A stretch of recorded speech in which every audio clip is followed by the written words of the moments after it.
Hi, Caleb. Good evening. How are you? Hello, are you there? Good evening. Good evening and welcome to class. Good evening. Good evening. Good evening, Caleb. Good evening. I'm about to put up the slide. Good evening. Hope you've been well. Kindly confirm if you can hear me. I want to confirm if you can hear me. Can you hear me? Kindly confirm if you can hear me.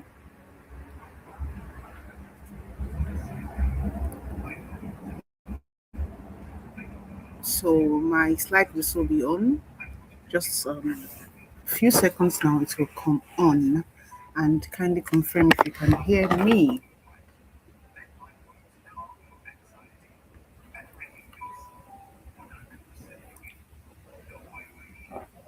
Oh, I guess the network has actually knocked you out, but I'm here. Okay, you're back. But kindly confirm if you can hear me, Caleb. Confirm if you can hear me. Okay, that's good. Thank you. So our slide will soon be on. Hope you're preparing towards your exams. And if you still have the link to my Padlet, I have questions on the Padlet now. But I have questions on the Padlet. That there you can check the Padlet. You have questions on the Padlet for this. Oh, that's great. Good to hear that. Good to hear that you are a dedicated student, and I'm happy to know that you've been able to watch the recorded videos. Good, good, good, good, good. All right, that's good. And I hope you've been able to learn some one or two things from them. That's good. Okay. And I was telling you that I have new questions on this new topic on the tablet, right?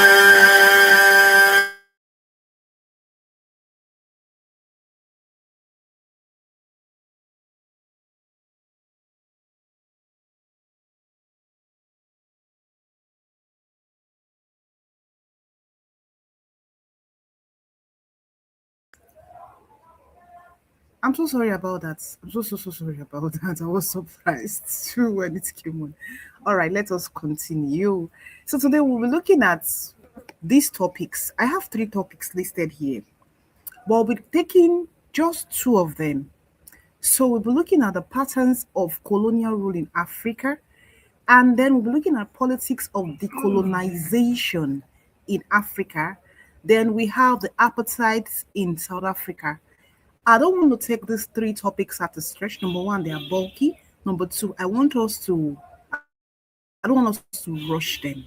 So I want us to kind of do them in bits, right? At least so we'll be able to have a better understanding. And if I'm going too fast, you'll be able to call my attention, then I will take it slow, right? So I don't want to take all the three topics at a stretch. So we are going to be limiting ourselves to patterns of colonial rule in Africa and politics of decolonization. That's the two topics we are going to be taking today. All right, let us delve in. I'm happy you learned a lot from the previous classes. I'm so happy you did that. All right, so let us continue with this.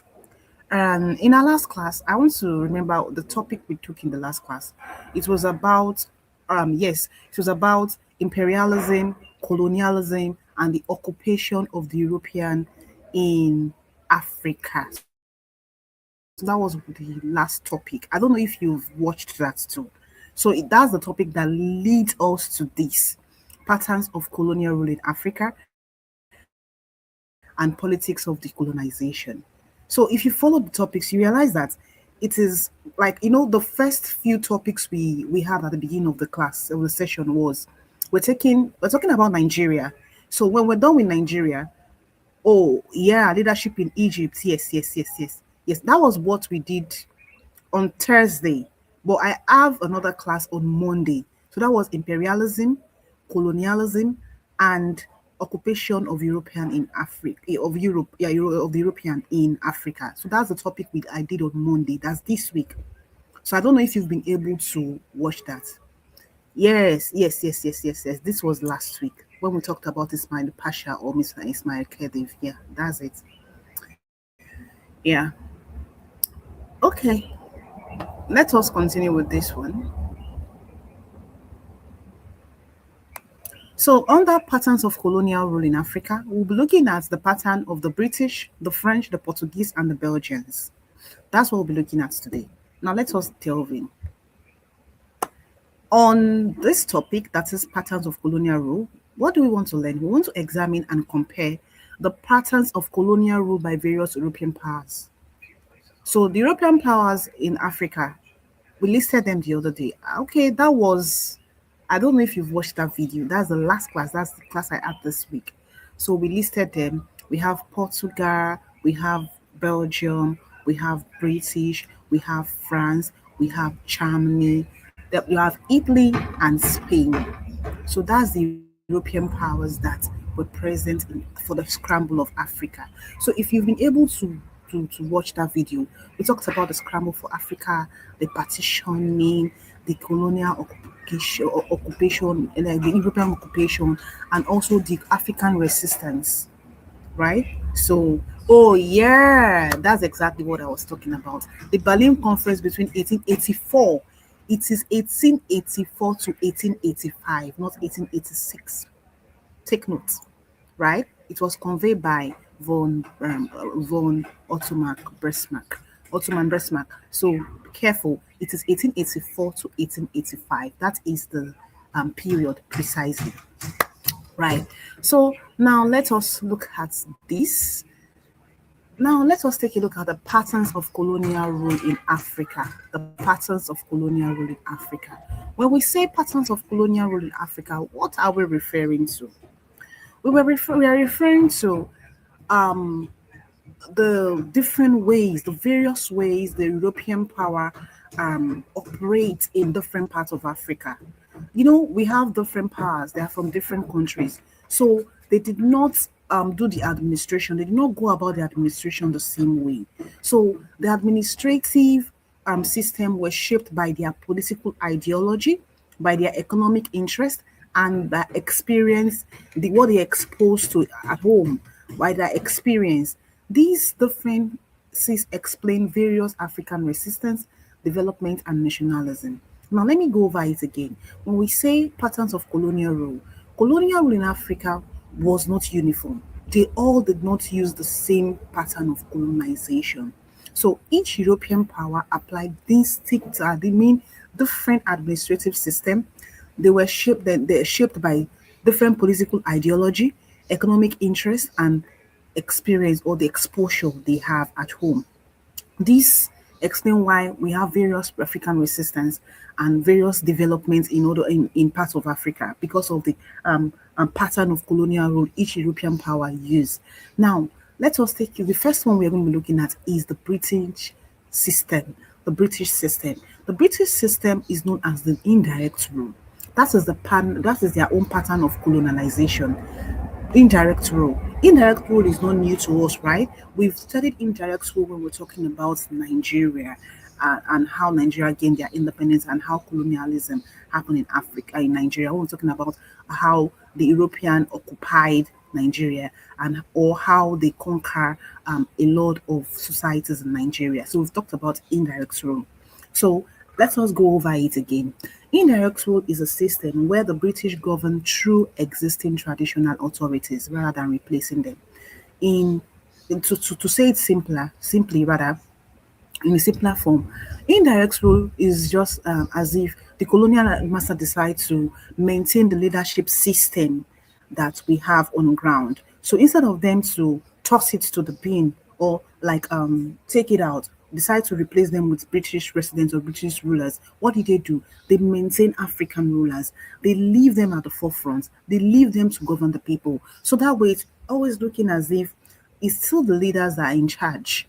So that was the system of colonial administration. They used indirect rule, like sustaining, maintaining existing traditional rulers or traditional or leadership to govern the people instead of replacing them.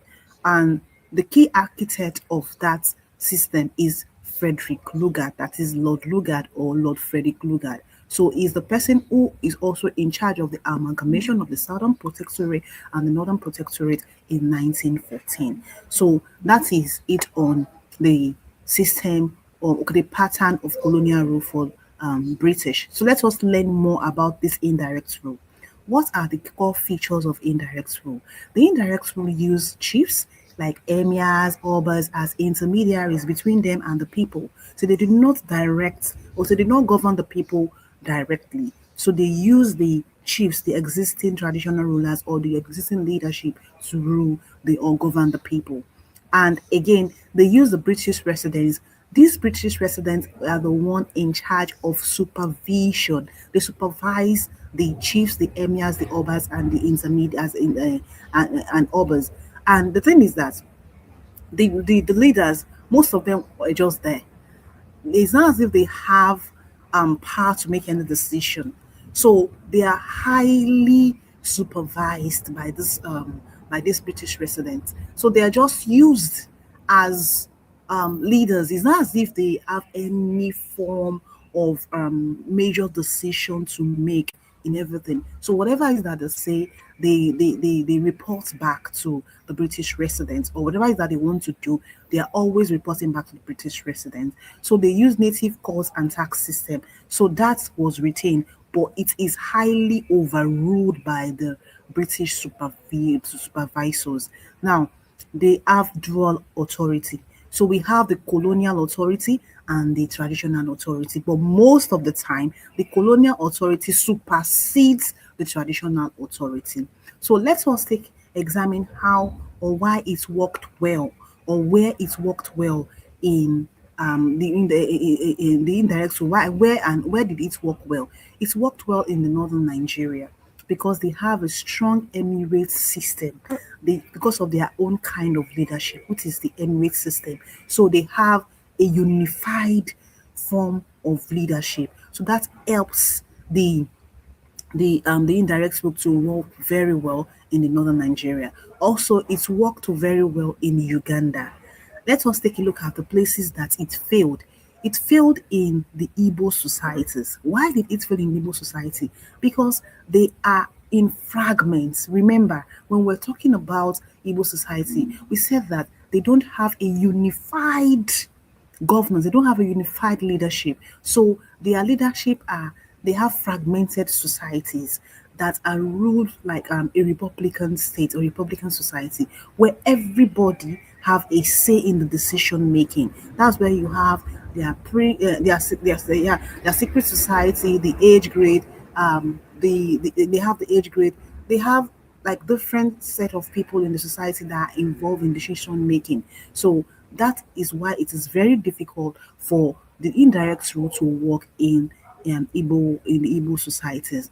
And that was what led to what we call the warrant chief. So when it did not work in Igbo society, what did the European do? They they actually impose leaders on them. Let's say, for example, they impose leaders. So these leaders will be able to they will be able to use those leaders as intermediaries to govern the people. And these warrant sheets were imposed. And eventually, people revolted against the warrant sheets because the warrant sheets were imposed on them. And the warrant sheets they actually corrupt, they were tyrant, and that was one of the reasons why the tyrant and sorry the people voted against the warranty because they were actually imposed on them. So now let us look at the advantages of the colonial so of the indirect rule. The advantages of the indirect rule. Yes. It was the one who masterminded indirect rule, Lord Frederick Lugard. It was under him. It was under him that the indirect route was masterminded.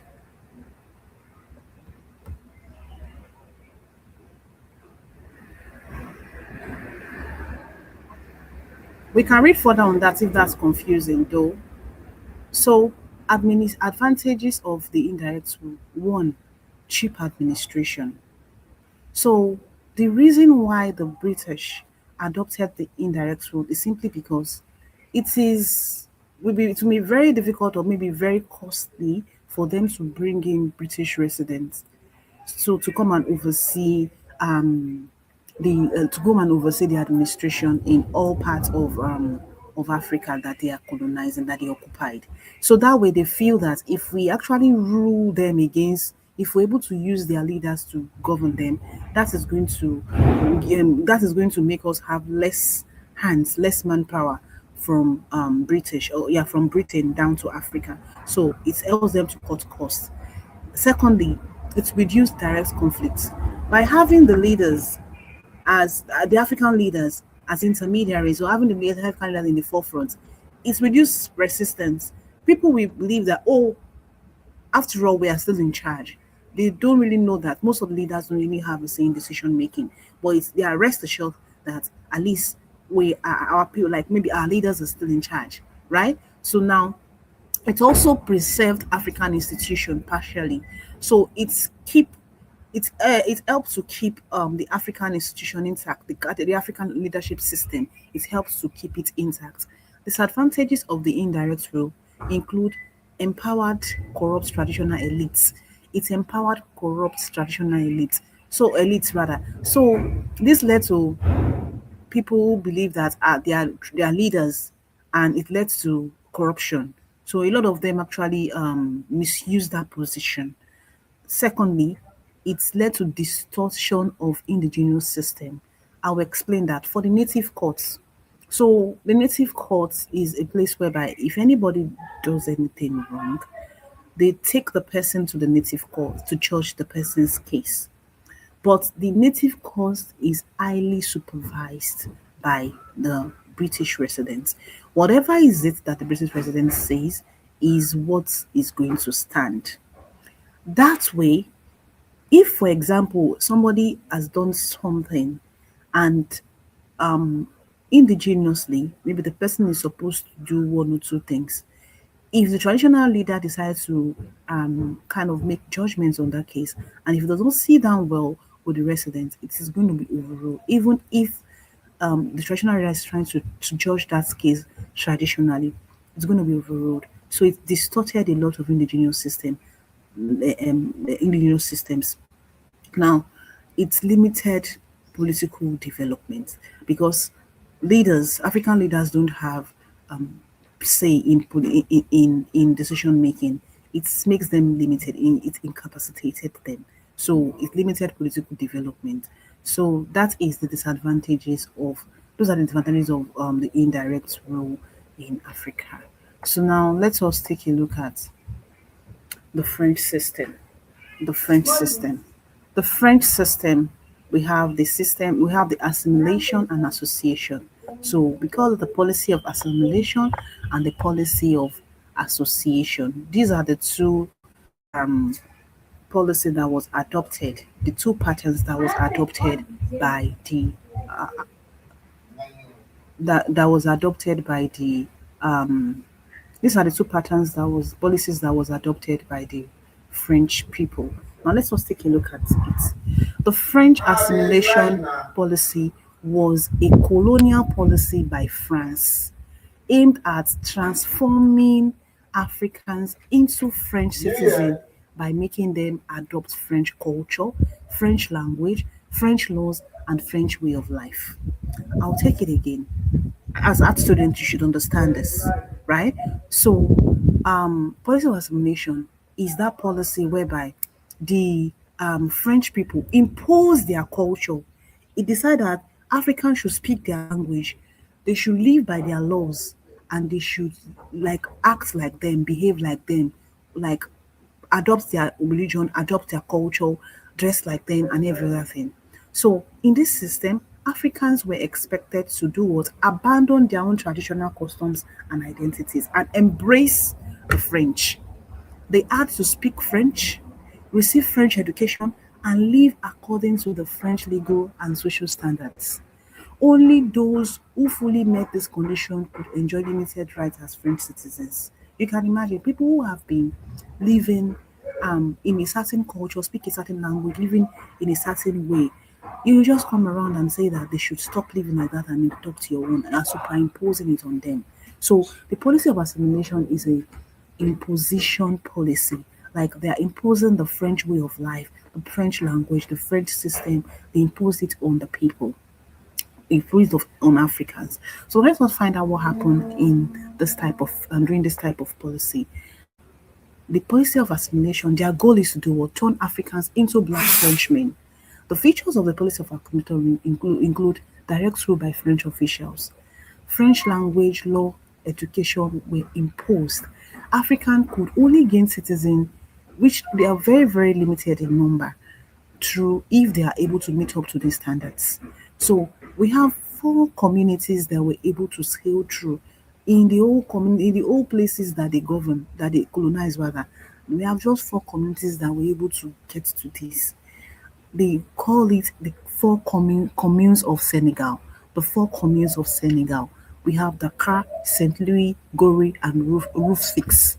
Those are the four communities that were able to get to that level. They were able to attain that citizenship. So we have Dakar, Saint Louis, Gori, and Rufisque. So they call them the four communes of Senegal. Now, the problems of this policy include cultural alienation. So you are asking me to leave my own culture. So there is alienation. It's as if you are alienating a particular culture. Like I should leave my own culture. What I do, I should leave it my own way of life and come to yours. So that's one of the problems. Another one is only small elites benefited in this. Only small elites, only fragments of the population benefited from this type of I like the type of pattern of colonial rule. Now, eventually, when they realized that this did not work, they now adopted another policy called association policy. It was a later adjustment of assimilation failed. Now, the policy of association was later adopted by the French colonial masters, which replaced the policy of assimilation. So the policy of association or association policy replaced the policy of assimilation. Instead of forcing Africans to become French, it allowed them to do what? Retain their culture and tradition while still being governed by France. So this policy of association allowed them to do whatever they want to do, retain their culture, and but they are allowed to be governed by France. That is the policy of association. So this now they are free to do whatever they want to do, but they are allowed to be governed by France. I'm coming. Okay. They are allowed to be governed by France. Now, why did they introduce the policy of association? The earlier assimilation policy failed. That was why they introduced it. It failed because it was too expensive and to implement widely. Two, we have very few Africans that could fully become French. Three, it caused resistance and cultural rejection. People resisted. They resisted. Why do you want to force me to become who I am not? So, because of this, French shifted to a more practical and flexible system, which is the policy of association. So, the key features of the policy of association include one, respect for African culture. Africans were allowed to keep their customs, their language, and their institution. Two, indirect association. So, the other one is indirect elements rule. So traditional rulers were sometimes used by, but under the French supervision, just like what we have in Nigeria, but it's not always, right? So sometimes when they want to kind of touch some grants, or maybe they want to make some decision, maybe they as in call the attention of traditional rulers, and but they were always under the supervision of the French. Now we have France control was still dominant. So the real power was still like remained with the French people, with French officials. So African had limited political participation, like just like what we have like in the indirect rule in Nigeria for the British. So they have limited political participation. Decision making will not actually rested on them. It is rested on the French official or the French. So they have dual system. So they are governed by locally they are governed by customs, but centrally they are controlled by French administration. So that's why they have a dual system. Locally they are governed by the customs tradition. Sorry, centrally they are governed by the French administration. So that makes a dual system. Now let us take a look at The advantages of the policy of of association. One, it reduced resistance from Africa. So it is actually a more relaxed policy as compared to the rigid policy of assimilation. So the policy of association is a more relaxed policy as compared to the policy of assimilation. So it reduces resistance from Africans. It is easier and cheaper to administer. And thirdly, it is more realistic than the policy of assimilation. Disadvantages of the policy of association. Still, it still denied Africans real political power, just like the other one. It's denying Africans real political power. Two, it's maintained economic exploitation. So most of the all colonial masters, all European powers, their presence in Africa is for what they can benefit, is for economic interest. So they maintain economic exploitation, even with the policy of association. Three, it slowed down political development. So those are the disadvantages of the policy of association or the association policy. So advantages include it's a reduction in resistance from Africans because it is a more relaxed policy as compared to the policy of assimilation. It is easier and cheaper to administer, and it is a more realistic policy than the policy of assimilation. So that is the advantage and disadvantage of the policy of association. Now let us take a look at the Portuguese system. The Portuguese system. The Portuguese colonial system in Africa, mostly notably in Angola, Mozambique, and Guinea-Bissau, was the most rigid, exploitative, and the least developed among European colonial systems. Unlike the British or French, Portugal focused primarily on economic extraction with minimal social and political development.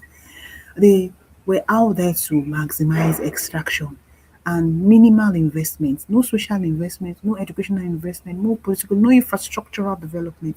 So they were just focused on economic extraction. What can they benefit from Africa? That's what they focus on. Now, let us take a look at the features of this colonial system, Portuguese colonial system. One, administrative structure. It was highly centralized. It was highly centralized.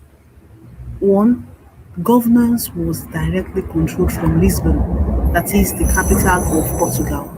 The governance was directly controlled from Lisbon. Lisbon is the capital of Portugal. So, two, colonial governors had absolute authority. So it was a direct rule thing. They had absolute authority. So Africans were excluded from meaningful political participation. There's nothing like indirect. There's nothing like intermediaries. There's nothing like maintaining the status quo. They did not maintain anything. So they just did what they were ruling directly.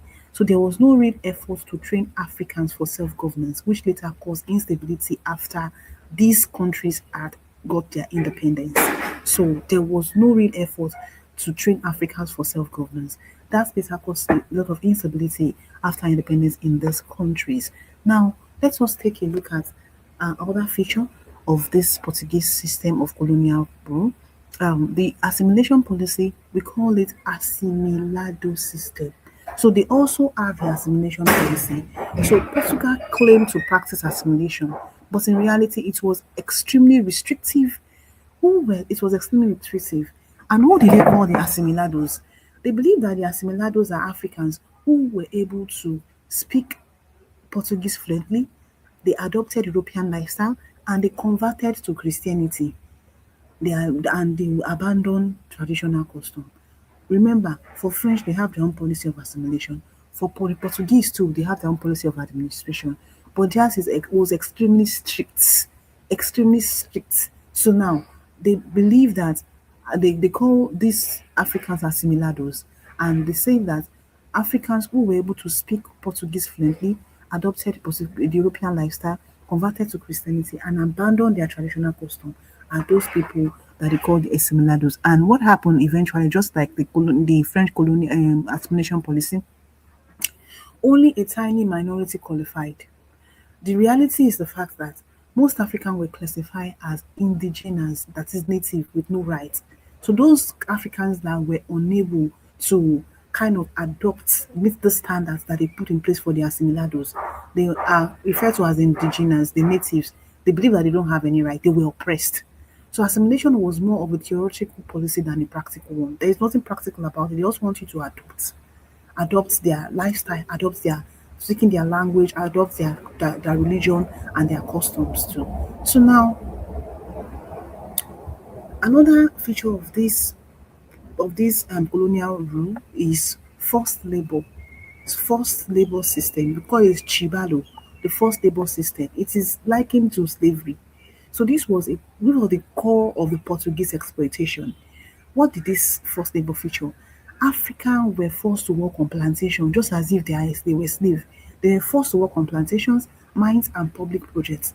Labor was often unpaid or poorly paid. They work under harsh condition, and that led to high mortality rates. A lot of a lot of Africans died during this period. This system was similar to slavery in practice, even though officially slavery was abolished. So this is the Chibalo system, that is forced labor system of the Portuguese colonial rule. Now, the fourth one is economic policy. This was a pure exploitation. They focus more on cash crop instead of encouraging them to produce food crops so they'll be able to have a better economy. So they focus on that because they focus on cash crop because they want the raw materials to develop their own country. So they focus on cash crop like cotton, cocoa, and other raw materials and minerals. So African was forced into production quotas. They were forced to produce all these cash crops.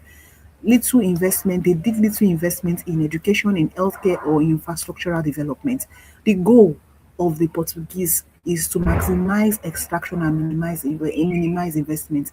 They have zero investment. They do not develop the Africa. They did not develop this country that they colonized. No infrastructural development, no healthcare development, no investment in education. Unlike the British and the French, they do not do anything of such. So they focus more on maximum extraction. They just want to get and they exploit their raw materials, their resources. That's exactly what they want. They don't want to invest in any way on this country, or let me say in Africa. So that is the Portuguese system of colonial rule. Now let us take a look at the social and racial structure. So Portuguese society in Africa was divided into three. We have the Europeans, that is the top class, the assimilados, those few privileged Africans that were able to meet the standard of the Portuguese, that they were able to speak Portuguese friendly, they were able to like shun their customs and believe, practice the Portuguese religion, and those are the people that they call the assimilados. And then we have the indigenous. The indigenous are the majority and they were oppressed. They believe that they don't have any rights simply because they cannot meet up to the standards. Now, this created it created deep inequality in the society, and it led to a lot of resentment. So now, educational and development, they built very few schools for Africans. So they did not invest in education. Education mainly controlled by missionary, and literacy level remained extremely low in this region simply because like they did not invest in education. Compared to the British and French colonies, Portuguese territories were severely underdeveloped. They did not develop them infrastructurally. Remember that despite the fact, if you followed the notes, despite the fact that in Nigeria the British were actually exploiting, they were building ports, they were constructing roads, they were building communication, right? So all these things they left them behind. But for the Portuguese, they did not do anything. It was all those things that the British left behind in Nigeria. That was what we built upon. But in the Portuguese did not do anything in these countries that they colonized compared to the British and the French colonies. Now, let us take a look at more on the Portuguese system. Number seven, hold on, I'm coming. Okay. Number seven, political repression. There was no freedom of speech and association. So the people, the society was repressed.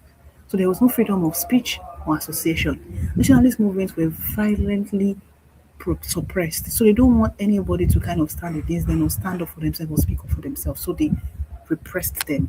So Portugal resisted decolonization longer than other powers. Unlike other countries or other colonizers that welcomed decolonization, Portuguese did not welcome decolonization. When other people have actually started have been granted their own independence, they still held on. They held on to the African countries or the African space that they were colonizing.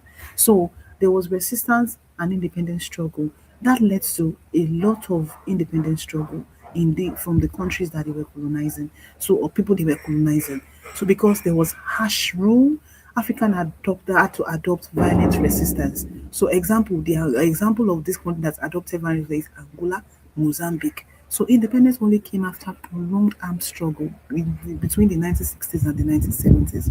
So that is the Portuguese system of colonial rule. That is the Portuguese pattern of colonial rule. So we've taken another pattern of colonial rule. We've talked about the British colonial rule, talked about the French colonial rule, talked about the Portuguese colonial rule. Now we are going to move to the Belgian colonial system or the Belgian system. So that's what we're going to be looking at next, the Belgian system. The Belgian system of colonial rule, especially in the Congo, was one of the most brutal, exploitative, and least developmental in Africa. It began under the personal control of King Leopold II and later became a former Belgian colony, but its exploitative character remained largely unchanged. So, again, the Belgian system was the most brutal, it was exploitative. In fact, in Congo, there is still crisis in Congo up till today. The Congo is one of the African countries that is still having political instabilities up till present day. So the nature of the Belgian colonial rule is personal or state personal. So the person they have personal state control. Congo was a free state between the 1885 to 1900 because Congo was the private property of Leopold II.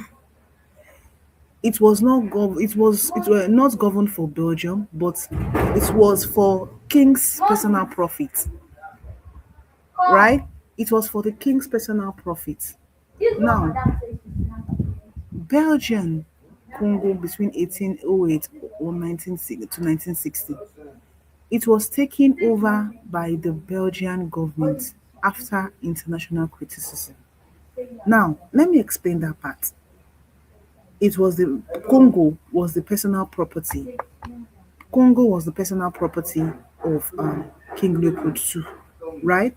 It was the personal company. So after criticism, that was when King Leopold II was actually a Belgian, right? So when he was the only one controlling the place, he was controlling the place. He was like it was like this place is my personal property, and there was a lot of criticism here and there, international criticism here and there. That was when the Belgian government took over um, Congo from Leopold II. So some reforms were introduced after the Belgian government took over, but control and exploitation remained the same. It remained the same. They were still exploited. They were still controlled. It remained the same. It continued. Now let us take a look at what happened. So, two administration was actually highly centralized and authoritarian. So they have direct rule by Belgian officials, even when the government took over. African excluded from the government governance. There was no democratic institution. So African had no political voice or training, which later caused instability after independence. I mentioned earlier that even up till this day, even up till today, there is still a lot of resistance, plenty resistance in sorry, not resistance, a lot of instability in Congo. Even up to present day, it is one of this African country that face crisis, political crisis, instability, even up to today, because Congo have a lot of resources. It's the most gifted part of Africa is Congo. So now let us take it. So that's way like a lot of conflict happens there. So a lot of strings are being pulled that cause a lot of political instabilities in Congo. So now let us continue. African had no political voice or training, which later caused instability after independence. Number three, Economic policy, that is extreme exploitation. They have extreme exploitation. The main focus is on rubber, ivory, and mineral. So they are not like they are not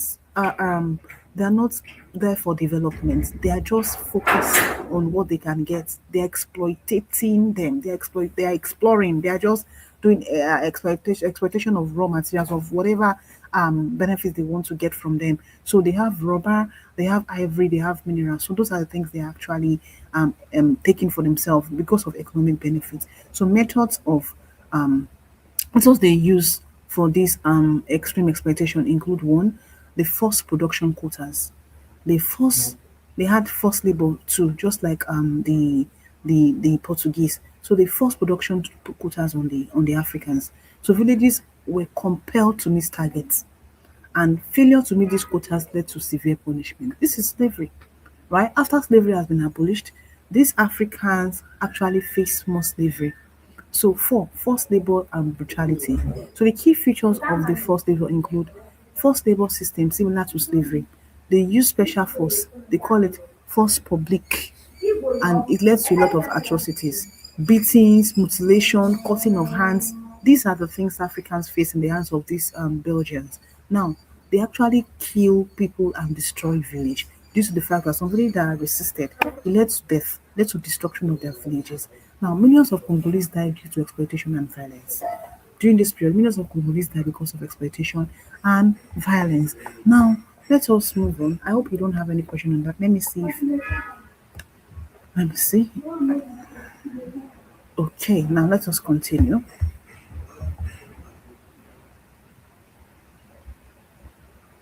So, exploitation and violence. Now, let us look at more feature of the Belgian system. Role of missionaries. The role of missionary brought education and religion. So, Christian missionary brought about education and religion. So the focus was on basic literacy and obedience, not critical thinking. They did not really give them education to actually like free themselves, to make them to be able to kind of how do I call it, like, so they don't give them that education that fit the mind to be able to make them to kind of speak up for themselves, like free themselves from the political and bondage they are in. So it is just basic literacy. They made them want to, it is not radical. They just want to, they give them education for them to have basic literacy and obey, not critical thinking, not something that actually like prick their minds to kind of want to do something, want to kind of change the governance, not to be not want to kind of be radical against probably governance or whatever is it that they are going, and that can make them to stand up for themselves. Now, they produce a limited dependent elite, not leaders.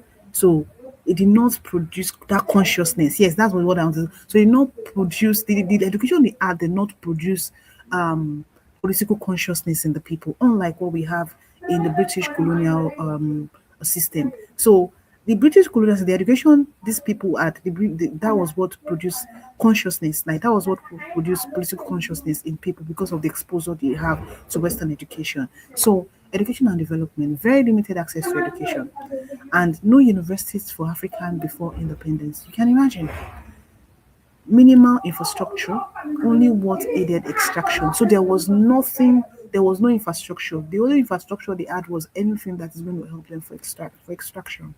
The result, it led to severe underdevelopment in this country, or in this African region. It led to serious or severe underdevelopment in this African region. Now, seven, another feature is political suppression. No freedom of speech or association. So they don't have rights to speak up for themselves. They don't have rights to association. National movement discouraged, they were discouraged and suppressed. Africans were not prepared for independence. So there was no preparation for self-rule after independence. Let's take a look at the effect of the Belgian rule. The short-term effects of the Belgian rule include massive suffering, massive human suffering that even led to death. Two, economic exploitation. The long-term effects of the Belgian rule include weak political institution. These people were not prepared. Three, ethnic divisions. That's why I say that up till today, there's a lot of crisis going on in Congo. Three, instability after independence. Even up till now, present day modern Africa, the Congo is still full with a lot of crisis and a lot of political problems. So that is the effect of the Belgian rule on that region, on the Congo. Um, that is what we have on the that's what we have on the patterns of political of colonial rule, the patterns of colonial rule in Africa. So we have four of them that we looked at. We looked at the Belgian, we looked at the Portuguese, we looked at the French, we looked at the British. So that is what we have. Remember I said that's the first topic. Let us move into the second topic, which is the politics of decolonization, the politics of decolonization. Here, we are not going to finish this topic. It is a little bit long.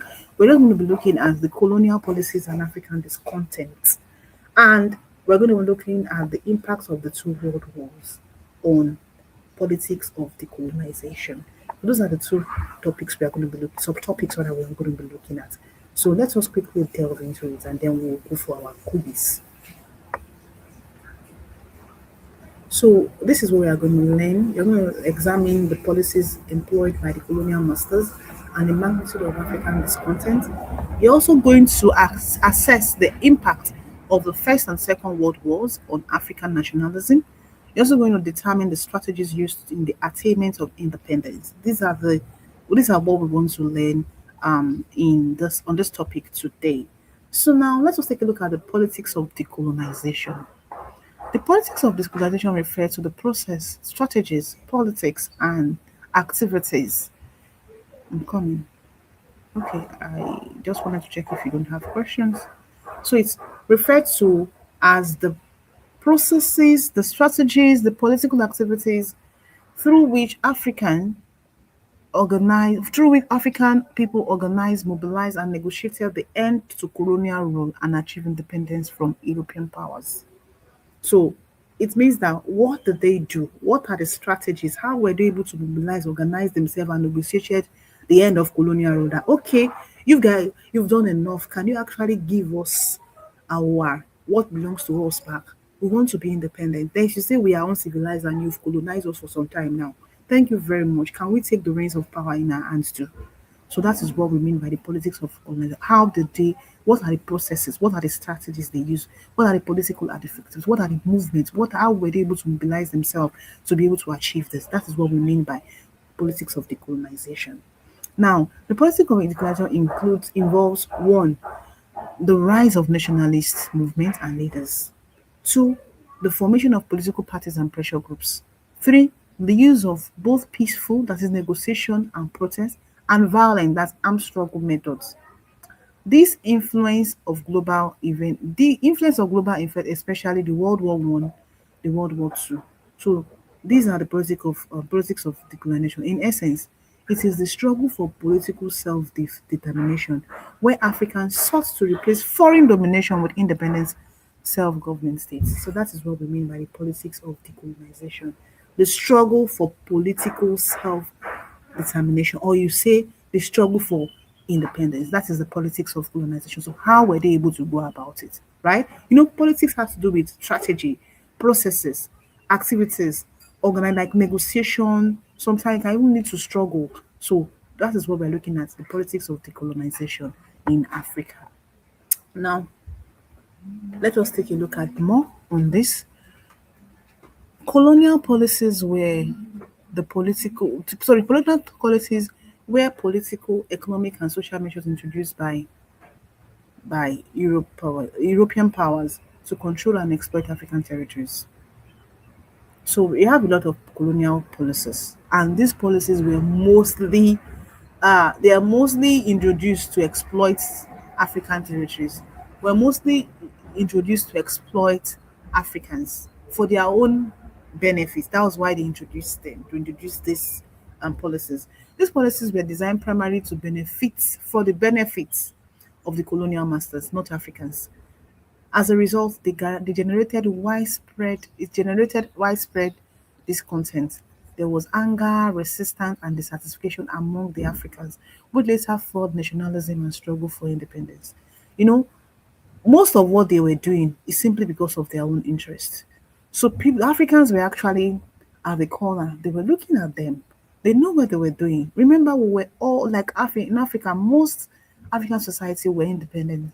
They actually know what they gain. We have leaders, so we have political system. We have leadership system. So they just came around and dominated. And Africa, they created policies that benefit them. They dominated. They take what that is rightfully belong to us. They exploit us. They actually benefit a lot economically from us. And the African leaders or Africans were actually looking at them. But that was because there was a lot of anger. Like, how would you take things that belong to us? How will you come and dominate us? So there was a lot of anger, there was a lot of resistance, which later failed initially, but eventually Africans they rise against them again because they were dissatisfied. So that was what led to nationalism, like the struggle for independence. So that was what led that fueled nationalism and the struggle for independence. Now, let us take a look at some things that led to the politics of decolonization, economic politics and discontent. So Africans were actually discontented about a lot of policies that were laid down by the colonial masters. The key policies include taxation. They have horse tax, they have poll tax. All tax is that every house must pay tax. Poll tax is that every adult male, whether you're a farmer, whether you are a whether whatever you do, you must pay tax. So another one is cash crop economic. So mostly they set quotas. They like they don't even do food crops. Mostly they just focus on cash crop because that's where they want raw materials, cocoa, cotton, granite. They are raw materials for their own industry. So that's what they focus on. Thirdly, land alienation, especially in settlers colonies like Kenya and South Africa. So there are particular lands that they actually decide to keep for themselves, while the Africans are sent to harsh lands. So now, forced labor, e.g., in the Portuguese Chibalo, the Belgian Congo. So these are one of the what fuels nationalism and struggle for independence. Another one is the effect of these policies on Africa. They were forced to grow cash crop instead of food crops. Two, loss of land to European settlers. Three, poverty and economic dependency. Because it brings about poverty. Uh, um, if you look at the previous topics, the because the African continents or the African society were thriving, like they were actually doing well economically. They have trade relations, so whatever that comes into them. They know how to redistribute this wealth. But when the European dominated, it led to economic dependency, it led to poverty. People can no longer farm or or maybe have trade relation or trade association with anybody because whatever it is that they want to do are actually being coveted by the Europeans. So it led to discontentment in Africans. So Africans resented the exploitation and the loss of economic freedom. They resented the economic freedom. So now,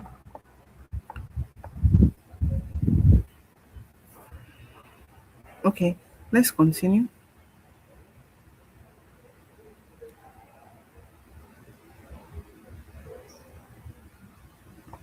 Two, political policies and discontent. Key policies. There was exclusion of Africans from governance. Remember, I said that for places that they use indirect rule, Africans were not making decisions. Decision making was not resting upon them. Two, three, some colonial patterns did not even allow Africans to even have any participation in government, whether indirect rule or no indirect rule. So three, there was imposition of foreign rule. The British and the French imposed foreign rule on the locals. Four, destruction and manipulation of traditional system. I explained that. Five, examples. British imposed warrant chiefs on Igbo areas or Igbo societies. That's not how their own system. That's not how their system were operated. So they imposed warrant chiefs on them. That's why I said The Igbo people revolted against because they were imposed. French direct rule replacing local authority. So discontents of Africans include African demanded self-rule and political participation. Social policies and discontent. The key policies here that there was racial discrimination and segregation. They come here to Africa, you are still discriminating racially and celebrating. Look at what happened in Portugal, where you have three set of people. You have the Europeans, you have the assimilados, and then you have the indigenous.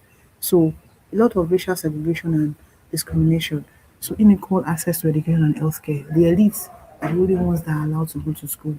So most people that are actually at the down part of the ladder, they are not allowed to go to school. Imposition of European culture, especially under French assimilation. Effects of these social policies and discontent include Africans were treated as inferior, cultural identity became so weak, and what happened? The Africans were discontent, and it led to the rise of cultural nationalism and pride in African identity.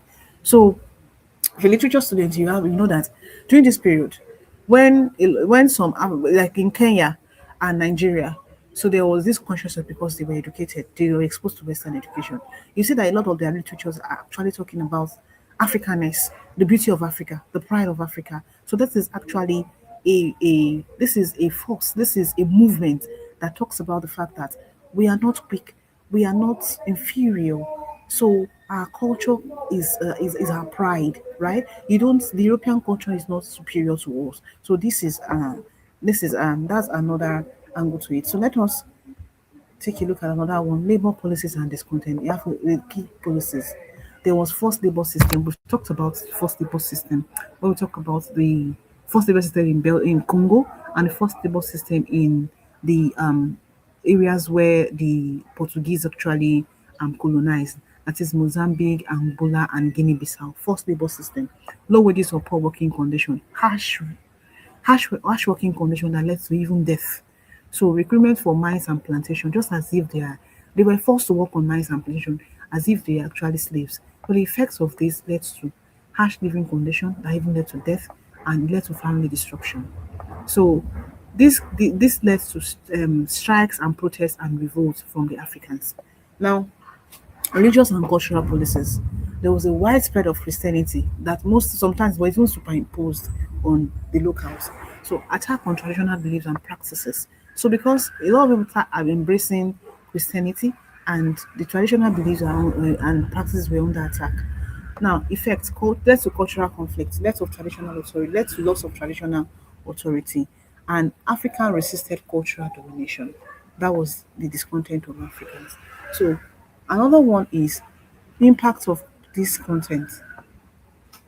Immediate effects. It led to protests and riots, formation of trade unions. Long-term effects. It led to the rise of nationalist leaders such as Kwame Nkrumah of Ghana and Nnamdi Azikiwe of Nigeria. So it led to the formation of political parties and the demand for independence. So this was what led to the struggle for independence. This was what fueled nationalism. That no, please, you have to go and then give us what we want. And you know why they're exposed to this, why they have that consciousness? It's simply because they were exposed to Western education. One of the reasons. Now, conclusion. Colonial policies were exploitative and discriminatory, and they created deep dissatisfaction among Africans. This discontent became the foundation of African nationalism, eventually leading to the end of colonial rule and the achievement of independence across the continent. So that is one. Now let us take a look at another one, the impact of the two world wars. That's the next one we're going to be looking at. The impact of the two world wars. That's what we're going to be looking at. Now let us take a look at it quickly.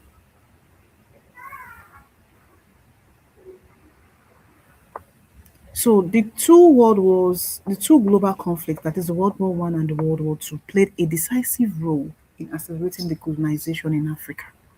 They transformed African political awareness, weakened European control, and created conditions that made independence movements more effective and urgent. You know, the Africans were actually exposed to the World War. Most Africans were recruited to go and fight for British, depending on the side of the country you are in. So The recruitment made them to leave the shores of Africa. They were exposed to what was happening outside there. So when they came back, it's actually led to a particular consciousness, political consciousness. They were politically aware that, oh, this is how life is. This is what, so that led to political awareness, and that was what accelerated the independence movement. Now, growth of African political awareness, what happened? It led to growth of Africa. What happened? Thousands of Africa served as soldiers and laborers during the world wars. So they traveled abroad and interacted with other races and culture. So that broadened their knowledge. It opened their eyes. So it led to a consciousness in them. So the impacts include they realized Europeans were not superior or invisible. They became aware of ideas like freedom, equality, and self-determination. And the result, it led to rise in political consciousness and nationalism. Two, it weakened European powers. So what happened? European countries were economically and militarily exhausted. The World War actually weakened the European powers because they were the one involved in the war. So it weakened them. They were exhausted economically and militarily, and it led to heavy destruction and death. Both wars led to heavy destruction and death on the parts of Europeans, and impacts of this would include they could no longer effectively maintain colonies, so the loss of moral authority to rule others because of the devastating effects of the war. So they lost the moral authority to rule others.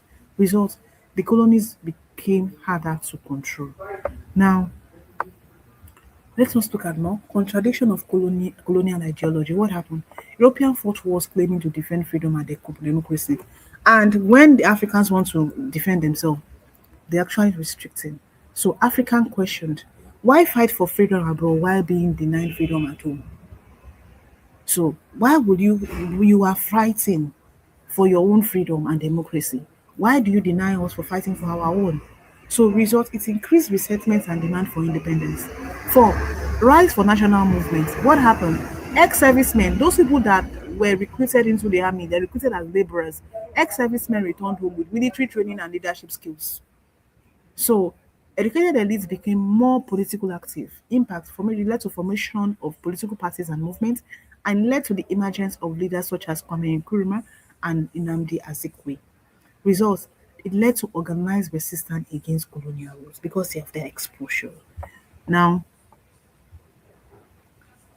economic hardship and social discontent. What happened? War increased taxation and forced production. Due to the impact of the war on on European powers, what did they do? They increased taxation. They decided to tax Africans and they forced production. They should continue to produce cash crops, and led to the shortage of goods and inflation. The impact, there was decline in living standards and increased dissatisfaction among colonial governments. Result, it led to strikes and protests and unrest. So now let us take a look at another feature. Influence of international organization, key bodies like United Nations, they actually promoted self-determination of human rights, and they put pressure on colonial powers to kind of grant independence to most African countries. So results led to legitimized independence movements globally. So the UN actually is a key factor, a key body that's actually pressured the colonial powers and which led to the legitimate movement of independence globally. So now, spread of anti-colonial ideologies. What happened? Ideas like Pan-Africanism and socialism spread rapidly. Pan that Africans we are one. Despite of anywhere you are in the world, Africans are one. So impact is can encourage unity among Africans, strengthen nationalist demands, acceleration of independence. Key observation. After World War II, decolonization became rapid and widespread. Examples: Ghana was granted independence in 1957. Nigeria was granted independence in 1960. So, in conclusion, these two world wars acted as a turning point in African history.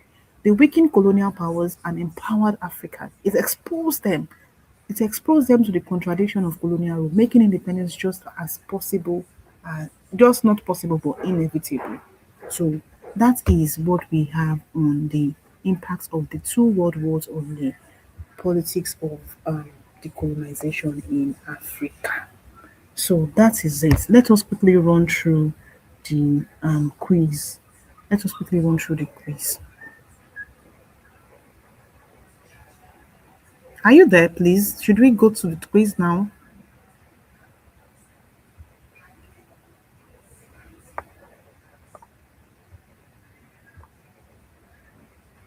So I want to start the quiz. The system of administration adopted by the British in most part of Africa was primarily based on what A, direct rule through European officials, B, assimilation of African into European culture, governing through traditional rulers, complete military control. So sorry, I didn't even ask if you have any questions. I'm so sorry about that. So do you have any question or do you want us to go straight into the question and answer section? Okay, thank you. Number two, which of the following, number one is correct. Number two, which of the following best explains why indirect rule was successful in the northern Nigeria? A. Presence of educated elites. B. Strong centralized political system. C. Absence of traditional rulers. D. High level of industrialization.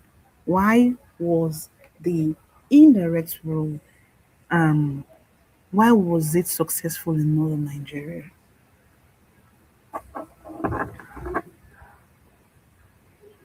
You missed out on the. I'll take it again. Okay, let me quickly take that again. So the last two slides is actually talking about. Let me see. I'm coming. Yeah. So it's still on the impact of the two world wars, right? So it says that um one of the feature of this impact is the fact that there was spread of anti-colonial ideologies. What happened? So Africans started to think about unity. So we have the ideas of Pan-Africanism and socialism, and it's widely spread like in Africa. That there's this idea of the fact that Africans are one. We are just being colonized, but we are not. There's nothing like partition. There's nothing like barriers. There's nothing like boundaries among Africa. That we are just one people. So the impacts of this ideology led to encourage unity among Africans. It's also led to the strengthening of national demands. So another feature is acceleration of independence. Key observation. After World War II, decolonization became rapid and widespread. Example, Ghana was granted independence in 1957 and Nigeria was granted independence in 1960. Conclusion. The two world wars acted as a turning point in African history. They weakened colonial powers, empowered African because of their exposure, and exposed the contradiction of colonial rule, making independence not just possible but inevitable. So there's nothing much in these two slides. I don't know if I've been able to do that justice to that. Let me see 33. Yes. So yeah, that's it. Okay, okay. Let me take this other one. So another feature of the impact is economic hardship and social discontent. So after the World War, there was increase in taxation and forced production, and there was less a shortage of goods and inflation. The impact, there was decline in living standards, increased dissatisfaction among Africa with the colonial government, and it resulted into protest, strikes, and unrest. So like Africa would actually revolted eventually when they came back after the war and they were trying to say, okay, increase your production because they were exposed. They actually revolted. What? So influence of international organizations. So key bodies like the United Nations were actually one of these people who promoted who promoted and legitimized independence movements globally. So the impacts of international include they promoted self-determination and human rights, and they put pressure on colonial masters to grant some countries independence. So that was it for the last two slides. Now let us continue with our number two.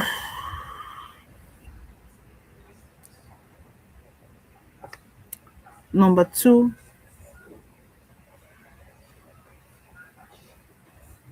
which of the following best explains why indirect rule was successful in northern Nigeria? A. Presence of educated elites. B. Strong centralized political system. C. Absence of traditional rulers. D. High level of industrialization.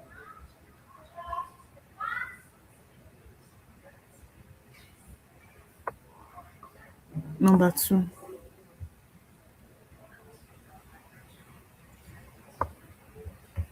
Okay, that's correct. Number three. The French policy of assimilation aimed at A. Granting independence immediately, preserving African tradition, making African adopt French culture, D. Establishing indirect rule.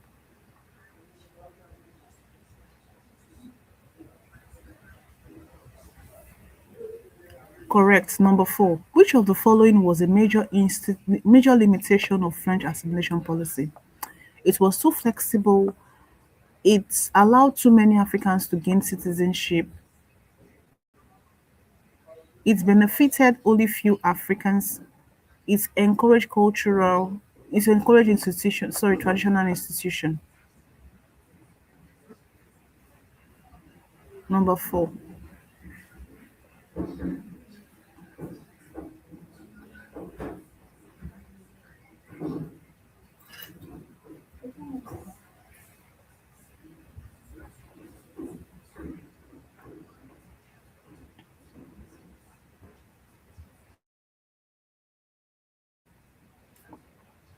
Number 4 is C. Let me see. That's correct. Number 5.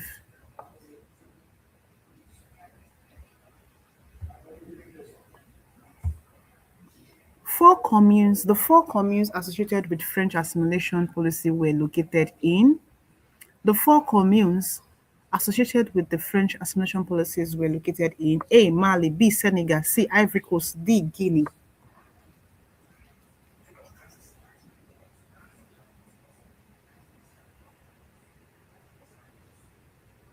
The four communes.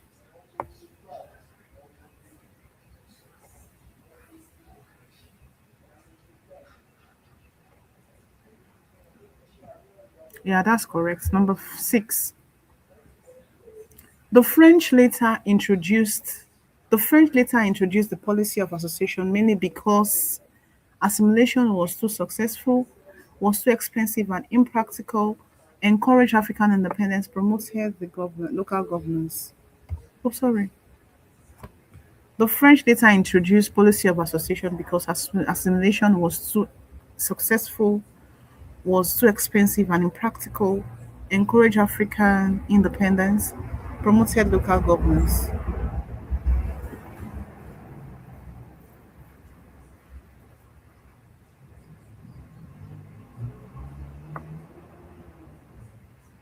Okay, correct. Number 7. Which of the following colonial powers relied heavily on forced labor, Chibalo? Britain, France, Portugal, and Germany.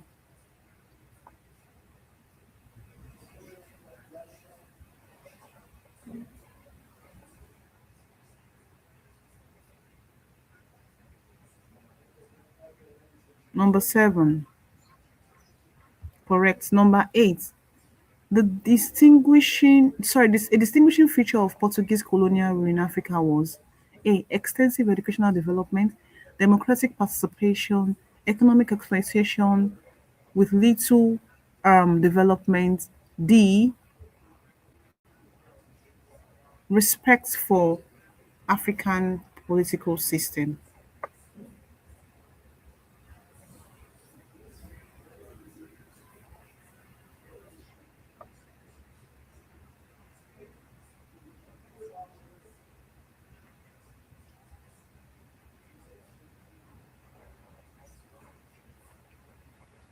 It's correct. Number 9. Which colonial system is best described as highly centralized and repressive with minimal preparation for self-rule? British, French, Portuguese, and all of the above.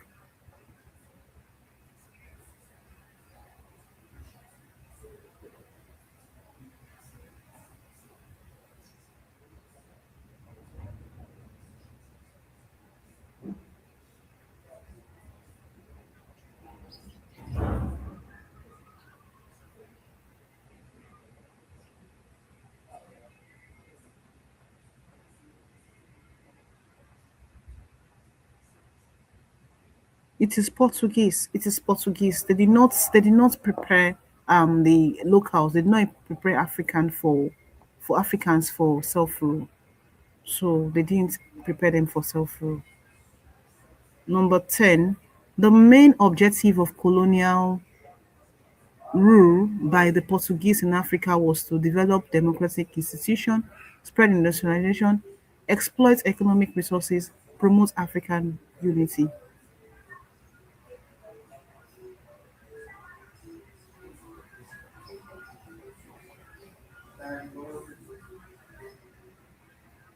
That's correct. Number 11. One major effect of the two world war on Africa was the A. Immediate granting of independence to all colonies, strengthening of colonial rule, C. Growth of political awareness among Africa, D. End all economic activities.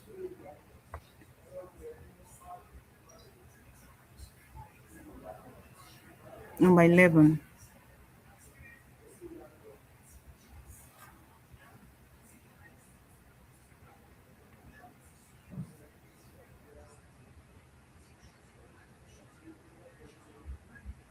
All right. I guess it's a convenient time for us to stop the class. So you have more questions on the Padlet. Do you still have the link to the Padlet? I believe you should have the link to the Padlet. You have about 30 questions on the Padlet on these topics that you can go over on your own. So kindly go to the Padlet right away and just answer the questions we have on the Padlet, okay?